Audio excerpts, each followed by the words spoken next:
কি লাগে হা কি কৈছে ঐ বাপা বুজি পোৱা নাই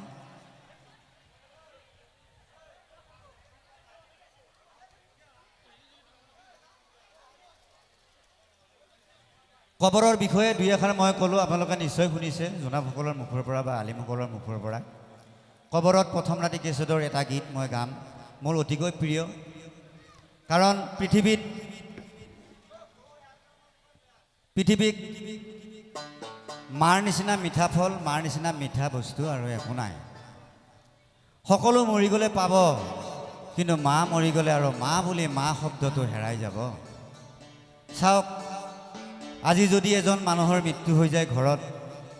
সেই মানুহজনক মৃত্যু হোৱাৰ লগে লগে কন্দা কটা হুলস্থুলখন হৈ যায় চিৰ বিদায় দিওঁ এবাৰ মুখখনলৈ চাই ধোৱা এটা মাগি এটা তছলিম কৰি আমি চিৰ বিদায় দি দিওঁ তাৰপিছত দুখে সুখে আমি 4 দিন পাৰ কৰাই চাহাৰাম পালন কৰোঁ অলপ শুনিব দেই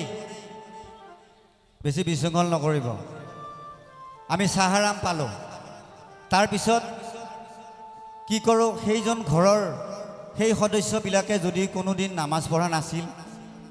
মানুহজন মৰ্দাজন যাৰ ঘৰত ঢুকালে সেইকেইটা দিন সেই ঘৰৰ মানুহখিনি তামাম মছজিদত অহা যোৱা কৰে নে নকৰে মছজিদত খুব যায় ফজৰ নামাজত আগতে যায় বহি থাকে যেতিয়া 4 দিন পাৰ হৈ যায় চাহাৰামটো পাৰ হৈ যায় লাহে লাহে নামাজত যোৱাটো ঢিলা হৈ যায় কমি যায় আৰু লাহে লাহে যেতিয়া 40 দিন হৈ যায় 40 দিনৰ পিছত তাক ভূতেই পাহৰি যায় হয়নে বাৰু কথাটো গতিকে আমাৰ জীৱনটোত কি আছে আপোনালোকে কওক ভাবি চাওক একো নাই জিৰ' দুনিয়াৰ ৰং বিৰঙৰ মায়া মোহত বন্দী হৈ আমি জীৱনটো কটাই আছোঁ সঁচাকৈ আমাক ল'ৰা ছোৱালী লাগে আল্লাহ আমাকে ল'ৰা ছোৱালী দিছে নাতি নুতা দিছে ধুনীয়া ছোৱালী দিছে ধুনীয়া ল'ৰা দিছে খাই সম্পত্তি টকা পইচা কি সুন্দৰ সুৰত কি সুন্দৰ নাক কি সুন্দৰ কাণ শুনিবৰ কাৰণে দিছে এখন জিভা দিছে চুচিবৰ কাৰণে খাবৰ কাৰণে ভাল কথা ক'বৰ কাৰণে দুখন কাণ দিছে ভাল বেয়া শুনিবৰ কাৰণে যদি আপুনি ভালটো শুনে বেয়াটো নুশুনে ভাল কথা যদি ভালটো নুশুনি বেয়াটো শুনে চকু দুটা দিছে ভাল বেয়া চাবৰ কাৰণে দুখন হাত দিছে ভাল কৰ্ম কৰিবৰ কাৰণে খাবৰ কাৰণে দুখন ভৰি দিছে চলা ফুৰা কৰিবৰ কাৰণে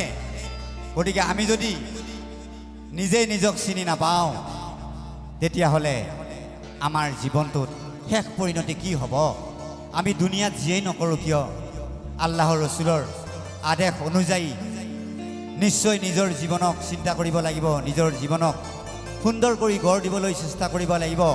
কবৰৰ পৰা বাচিবলৈ চেষ্টা কৰিব লাগিব গতিকে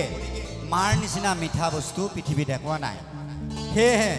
মোৰ নিজৰ মাক লৈ মোৰ নিজৰ মাক যেন মই কথাটো কৈ আছোঁ ঠিক তেনেকৈ মোৰ নিজৰ মা আছে এতিয়াও বৰ্তমান 85 হৈছে বয়স গতিকে মোৰ মাক লৈ মই নিজে লিখিছোঁ এই গীতটি আৰু সেই গীতটি মই গাব লৈছোঁ আশা ৰাখিছোঁ বোলে ভাল পাব